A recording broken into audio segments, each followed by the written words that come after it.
कि जो कृष्णपाल जी हैं ना, इनके धनानंद हो गए हैं। इनकी धन की लालसा इतनी है कि वो खत्म होती नजर नहीं आ रही। तो इनका बेटा टोटली अयोग्य है, ना तो उसमें शिष्टाचार ना सामाजिकता, और उसे ये थोपना चाहते हैं। क्या फरीदाबाद सब कुछ ये 28 सेक्टर ही हो गया?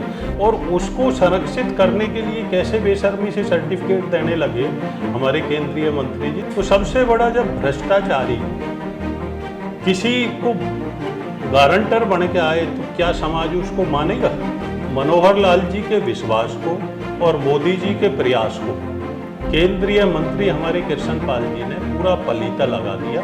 विकास हुआ तो जो कृष्णपाल जी का विकास हुआ, तो भ्रष्टाचार का जनक कृष्णपाल यदि साबित नहीं हो तो मैं कोई भी सजा शहरवासियों की मैं भुगतने को तैयार हूँ। नमस्कार फरीदाबाद, एक बार फिर हमारे साथ मौजूद हैं आज कमल सिंह तंवर, एडवोकेट, आम आदमी पार्टी के नेता हैं और लगातार भ्रष्टाचार पर प्रहार कर रहे हैं। बार बार जिन बड़े नेताओं का नाम लेते हैं, बार बार जिन नेताओं की पोल खोलते हैं, वो अपने आप में एक उदाहरण बनकर इस शहर में प्रस्तुत होती हैं वो चीज़ें। आज भी एक बड़ा मुद्दा। कमल जी, हमारे स्टूडियो में स्वागत है आपका। जय श्री राम जी कमल जी, शहर भ्रष्टाचार से बिलबिला रहा है। जी। ये सौरभ जी, मैं पहले कहता रहूं कि जब राजा ही भ्रष्टाचारी हो जाएगा, हमारे जो केंद्रीय मंत्री हैं जो कृष्णपाल जी, वो धनानंद की भी मैंने संज्ञा दी थी, याद हो तो आपको। तो वो धन के पीछे ऐसे लोलुप हो गए हैं कि कोई डकैती मार के भी यदि उनके पास आ जाए तो वो उसको संरक्षण दे देंगे। मैं कितना अचंभित था। धनेश अदलखा, जिसके बारे में मैंने भी सुना है, एक फ्रॉड जो अपने घर का परिवार का भी बहुत विशेष, परवेश मेहता जी ने बताया भी था आपके इंटरव्यू में जी। तो वो कुंडलियाँ सारी मैं भी जानता हूँ, उससे भी ज़्यादा वो भ्रष्ट है। और उसको संरक्षित करने के लिए कैसे बेशर्मी से सर्टिफिकेट देने लगे हमारे केंद्रीय मंत्री जी, तो मैं तो खुद सोचता हूँ कि आज हमारा समाज किस दिशा में खड़ा है। तो ये बड़ा शहर के लिए एक चिंतनीय विषय है। यदि इनको हम सबका दायित्व हो जाता है, हम इन्हें बेनकाब नहीं करेंगे। कृष्णपाल जी का तो मैंने लिखित में भी शिकायत की हुई है। मैंने केंद्रीय गृह मंत्री जी को, प्रधानमंत्री जी को, खुद 20 लोगों के सामने इन्होंने मेरे से ही कहा था अगर लेन देन हुआ है किसी काम में। आज तक कोई जांच नहीं हुई। लिखित में भी शिकायत की है मैंने, ना कि मीडिया पे की है। तो सबसे बड़ा जब भ्रष्टाचारी किसी को गारंटर बन के आए तो क्या समाज उसको मानेगा? मैं कहता हूँ नहीं मानेगा। गारंटर कैसे? जैसे आज कृष्णपाल जी ने कहा, अब 20 सालों से मैं जानता हूँ धनेश अदलखा को, कोई भी 2 रुपए का यदि दागी बता दे तो मैं जिम्मेदार हूँ, मुझे बताएं। तो जो कृष्णपाल जी ने उन्होंने कहा कि एफआईआर दर्ज होने से किसी पर मामला, मुकदमा या आरोप सिद्ध नहीं हो जाते हैं। ये तो जांच है, जांच एजेंसियां जांच करेंगी। मैं आपको बता रहा हूँ, हमारे गांव में तो एक ये पंचायत थी। पहले पंचायत से ही बहुत से मामले सेटल होते थे। मेरे पिताजी सरपंच थे, तो वहाँ मैंने देखा था बचपन में। तो कई बार डिस्प्यूटेड होता था तो हम धर्म के ऊपर पंचायतें छोड़ती थी विषय को।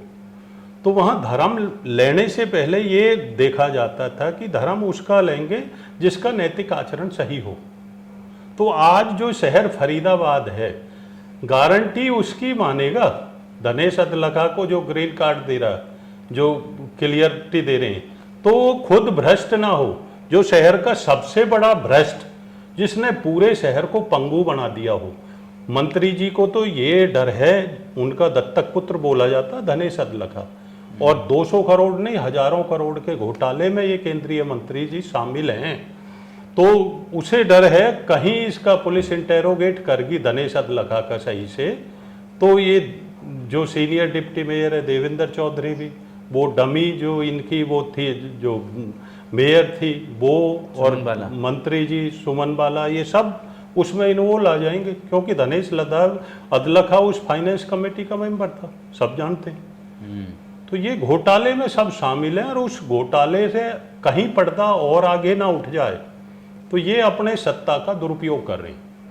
तो ये शहर के लिए एक बहुत दुखद विषय है कृष्णपाल जी के तो मैं बताता हूँ, और भी बताता हूँ। मेरे ही गांव में एक करोड़ों की ठगी का वो एक अभियुक्त, उसको अदालत के आदेश पे मुकदमा भी दर्ज हुआ, वैसे तो होने ही नहीं दिया। जो वो कह रहे हैं ना, सुप्रीम कोर्ट की गाइडलाइन है कि मैं पत्रकार को भी कहते नजर आए थे मंत्री जी, मैं तेरे खिलाफ अभी मुकदमा दर्ज करा देता हूँ, फोन पे करा देता हूँ। तो निसंदेह मंत्री जी करा देगा, पर वस्तु स्थिति जो प्रैक्टिकली कुछ और है। सुप्रीम कोर्ट की गाइडलाइन के मुताबिक आम आदमी की शिकायतों को कोई नहीं सुनता। मैं जो बता रहा था, मैंने प्रयास करके, मैं तो खुद एडवोकेट, ये भी जो एफआईआर दर्ज हुई है, ये अभी फार्मेसी काउंसिल वाली, ये भी बता रहे हैं कि लोगों ने बहुत प्रयास किए, बहुत सारी, मतलब सैकड़ों की तादाद में शिकायतें गई, तब जाकर किसी एक मामले में कार्रवाई हुई। और ये भी अनिल विज जी जो मैंने सुना है, उनमें कुछ नैतिकता है, तो उनके प्रयासों से ये हुई है। और खैर ये जो भी जाने, परंतु वो एफआईआर हुई है और उनका इतना दूध का धुला वो है, तो वो आए ना, फिर सामने आके पुलिस वालों को सफाई दे। ये तो सत्ता में है, मंत्री जी होने वैसे भी कुछ भी नहीं होने देंगे। बता रहे थे, जैसे मेहता जी ने भी बताया, एफआईआर दर्ज भी हुई, उसे कैंसिल करा देते। मैंने अदालत के आदेश पे कराई तो वो निकाल दिए पुलिस वाले, क्योंकि इनके अधीन है। तो ये सत्ता का जो अपने पद का दुरुपयोग जिस तरह से मंत्री जी ने किया ना, सामाजिक समरसता को भी बिगाड़ दिया इन्होंने, सामाजिक विकास को भी बिगाड़ दिया। नहीं, केंद्र सरकार की कितनी स्पेशल ग्रांट मिली, स्पेशल कैटेगरी मिली हमारे शहर को, स्मार्ट सिटी के शामिल हुआ। हाँ जी। और मनोहर लाल जी ने भी अलग से पैकेज दिए। तो मनोहर लाल जी के विश्वास को और मोदी जी के प्रयास को केंद्रीय मंत्री हमारे कृष्णपाल जी ने पूरा पलीता लगा दिया। विकास हुआ तो जो कृष्णपाल जी का विकास हुआ, आप देख लीजिए, कोई जांच एजेंसी सेंट्रल गवर्नमेंट करा दे तो इनकी करा देना, कितनी ग्रोथ हुई है इन 8 सालों में, ये पता लग जाएगा सबके सामने, शहर सब जानता। परंतु भयभीत हैं क्योंकि इनकी नीति है विकास कार्यों में भी एक्सटॉर्शन करना, और वैसे तो समाज में एकदम से बांट दिया है, भाई भाइयों को लड़ाते आपस में अपने निजी स्वार्थ के लिए, राजनीतिक स्वार्थ पूर्ति के लिए और धन अर्जन करने के लिए भाई को भाई से भी लड़ा देते हैं। सामाजिक समरसता को बिगाड़ा है, सामाजिक विकास को बिगाड़ा। तो मैं तो टोटली ब्लेम शुरू से करता आया हूँ, मंत्री जी इस शहर को आज इस दुर्दशा के कारण है। मैं सौरभ जी आपको बता रहा था कि जो कृष्णपाल जी हैं ना, इनके धनानंद हो गए हैं, इनकी धन की लालसा इतनी है कि वो खत्म होती नजर नहीं आ रही। और धनानंद के साथ साथ ना ये धृतराष्ट्र भी बन गए हैं, पुत्र मोह में ना ये सब कुछ भूल बैठे हैं, सामाजिकता, नैतिकता, सब कुछ अपने बेटे के पीछे भूल चुके हैं। जबकि मैं कहता हूँ इनका बेटा टोटली अयोग्य है, ना तो उसमें शिष्टाचार ना सामाजिकता, और उसे ये थोपना चाहते हैं कि शहर का सीनियर डिप्टी मेयर बना दिया, कभी विधायक के लिए प्रयास करते हैं। तो यदि ये एक देश, हमारे क्षेत्र का बहुत बड़ा दुर्भाग्य होगा यदि देवेंद्र चौधरी विधायक बनेगा, क्योंकि वो योग्य मैं नहीं समझता।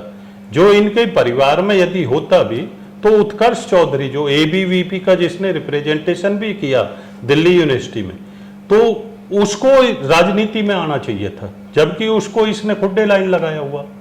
तो ये जो कृष्णपाल जी के परिवार का मामला है, इसमें हम नहीं जाएंगे। मेरा ये जानने का आग्रह है कि बार बार ये जो चर्चा होती है, फाइनेंस कमेटी को लेकर जो चर्चा होती है, जिस पर जिम्मेदारी थी कि शहर में जो वित्त खर्च होगा, जो पैसा खर्च होगा, उस पर वो एक दखल रखेगी वो कमेटी। उस कमेटी की भूमिका बड़ी संदिग्ध रही है 200 करोड़ रुपए के घोटाले में। तो आपको क्या लगता है कि आम आदमी पार्टी आपकी कुछ उस पर आंदोलन करेगी? देखिए, मैं कृष्णपाल जी की शैली आपको बता रहा था, चलो परिवार का नहीं कह के, परंतु आप भी देखो ये पुत्र मोह नहीं तो और क्या है।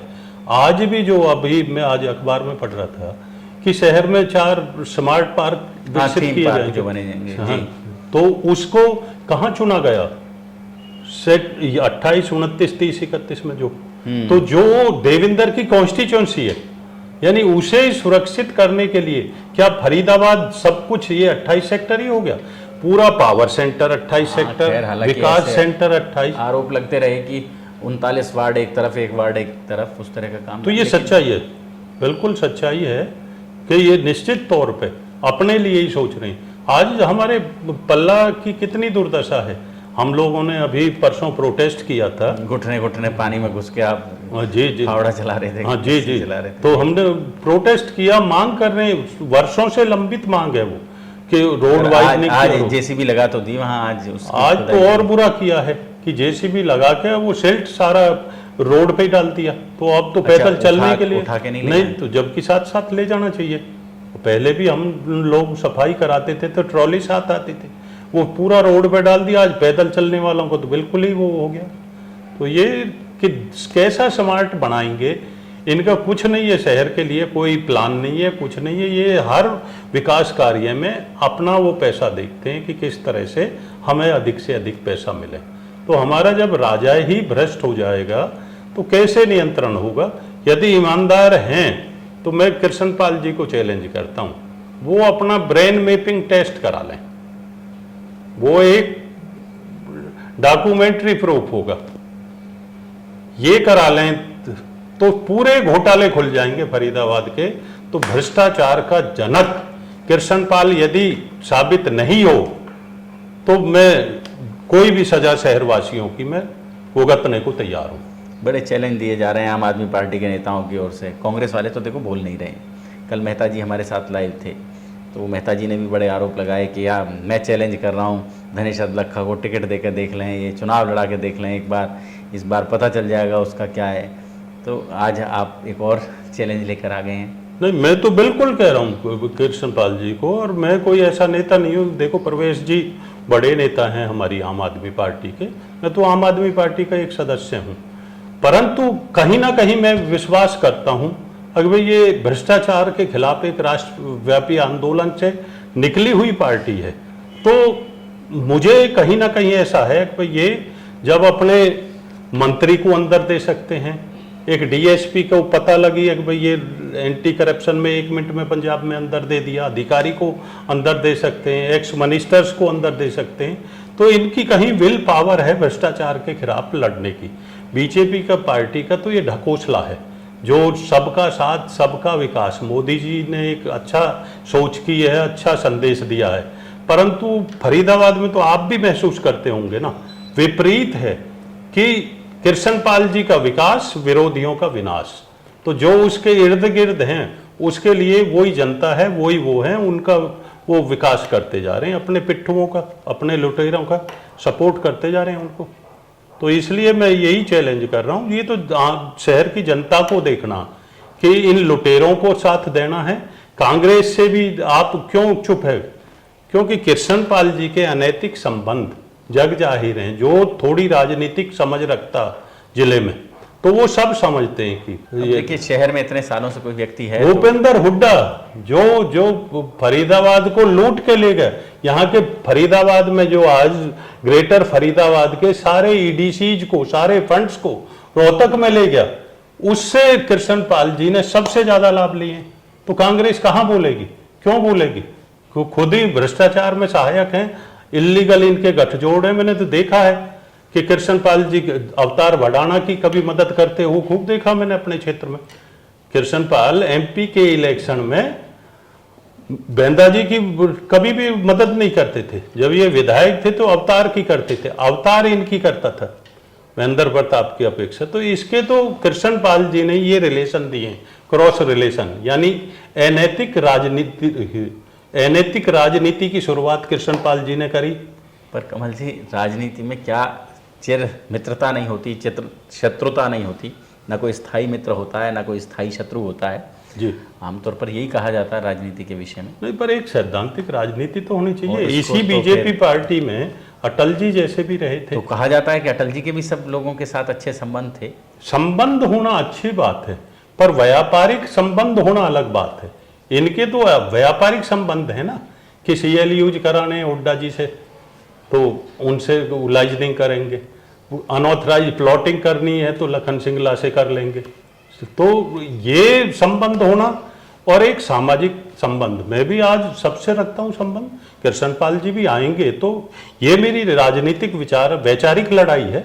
निश्चितता से कहीं मिलेंगे तो मैं भी उन्हें बड़े होने के नाते कॉलेज से हमारे सीनियर है, तो अभिनंदन करूंगा अच्छा, उनका। आपके कॉलेज में से कॉलेज में हमसे सीनियर थे, मैं आज से नहीं जानता कृष्ण पाल जी को, और इनका साथ भी दिया मैंने, बहुत बहुत समय तक दिया मैंने। तो मैं तो किसी राजनीतिक पार्टी में था ही नहीं। आज 60 की उम्र में मैं सक्रिय राजनीति में क्यों आता?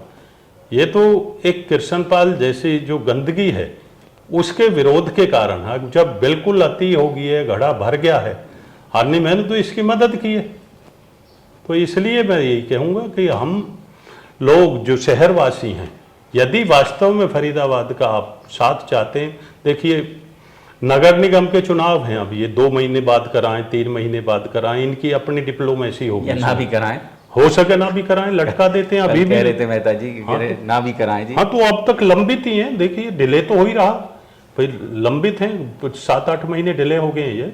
तो ये पता नहीं कमल जी, तेल निकल गया उन प्रत्याशियों का जो लगातार पूरे शहर में होर्डिंग पोस्टर लगाते हैं, अपनी उम्मीदवारी के लिए लगातार क्लेम करते हैं। वो उनको समझ में नहीं आ रहा है अभी कितनी दिन और 15 अगस्त की, 26 जनवरी की, दिवाली की शुभकामनाएं देनी पड़ेंगी। हाँ, निश्चित तौर पे देखिए एक मध्यम वर्गीय लोग सफर करते हैं, कोई भी। अब कृष्ण पाल जी के तो फर्क नहीं पड़ता, तो ये तो इनके तो इतने गुर्गे हैं, एक ही इशारे पे सब कुछ अलट पलट कर देते हैं। कोई भी इवेंट मैनेज कर लेंगे, कोई भी वो कर देंगे। तो ये तो एक बड़े शिकारी समझ रहे हैं अपने आप को कृष्ण पाल जी। अगर चुनावी आएगा तो जाल बिछा देता है ना, जैसे शिकारी आता, जाल बिछा दिया, दाना डाल दिया। खूब सिखाते हैं पब्लिक को हम लोग भी, पर प्रलोभन में कई बार फंस जाती है। तो अब ये पब्लिक को जागरूक करने के लिए इस में आए हैं हम आम आदमी पार्टी में, कि आपको एक विकल्प भी है। बहुत से राष्ट्रवादी सोच रखते हैं कि भाई हम मोदी जी के विरोध में नहीं जाएंगे। तो मैं ये कह रहा हूं, नगर निगम में तो मोदी जी नहीं है ना। एक बार आम आदमी पार्टी को नगर निगम में लाके देखें आप, एक बहुमत से इसके दें बहुमत, तो आपको ना चेंज मिले। और ये तो मेयर का मैंने अपनी पार्टी से मांग रहा था मैंने, परंतु सुना अभी ये भी एक कॉन्स्पिरेसी हुई है कि भाई महिला सीट कर दी है। चर्चा है, हालांकि अभी कोई इस तरह का नोटिफिकेशन नहीं आया है, लेकिन चर्चा है, लगातार चर्चा है कि इस सीट मैं तो कहूँगा ये बीजेपी का षड्यंत्र है। ये शायद या तो हमारी लोकप्रियता से, मैंने भी चैलेंज कर दिया, तो इन्हें डर लगा होगा। अभी मैं मुखर होकर पिछले दिनों से, काफ़ी दिन से मैं समाज को जगाने की कोशिश कर रहा हूँ, तो शायद या तो इन्होंने ये डर के ये चेंज किया है, और या इनकी और कुटिल चाल होगी। तो मैं तो यही समझता हूँ, अब मेरे से डर के भागे ये। तो उम्मीद यही करता हूँ, मैं तो इनसे निवेदन भी यही करता हूँ, अभी आप संवैधानिक सिस्टम को बिगाड़ो नहीं। डिले पहले ही बहुत हो चुका है, तो आप इनका समय पे चुनाव कराएं, बाकी जनता की अदालत देखेगी। मैं जनता पे छोड़ता हूँ सारा, और उन्हें आम आदमी पार्टी लगेगी, अच्छी लगेगी, तो मैं आपके चैनल के माध्यम से भी यही अपील करता हूँ कि इसमें ना तो मोदी जी का सिंहासन हिलेगा, ना मनोहर जी की सरकार गिरेगी। इस बार आम आदमी पार्टी की परख के लिए कम से कम आम आदमी पार्टी को आप नगर निगम फरीदाबाद में एक बहुमत में लाएं, तो हम एक नया संदेश देंगे। धन्यवाद। तो फरीदाबाद सुना आपने, अभी हमारे साथ चर्चा कर रहे थे कमल सिंह तंवर जी, नेता हैं आम आदमी पार्टी के। और जैसा कि 2 दिन पुराना जो बयान है माननीय केंद्रीय मंत्री कृष्णपाल जी का, जो धनेश अब्दुल्ला जी के संदर्भ में उन्होंने दिया था, उस पर लगातार इस शहर की जो सियासत है वो गर्मा गई है, और लगातार भिन्न भिन्न राजनीतिक दलों के नेता जो हैं वो उस पर टिप्पणी कर रहे हैं, उस पर अपनी बात रख रहे हैं। और आज बहुत मुखर होकर एक बार फिर कमल जी ने हमारे साथ इस परिचर्चा में हिस्सा लिया है। कमल जी का बहुत बहुत धन्यवाद, आप सभी का बहुत बहुत धन्यवाद। जोड़ेंगे आपको शहर की ऐसी ही और महत्वपूर्ण खबरों के साथ। बहुत बहुत धन्यवाद। जय श्री राम।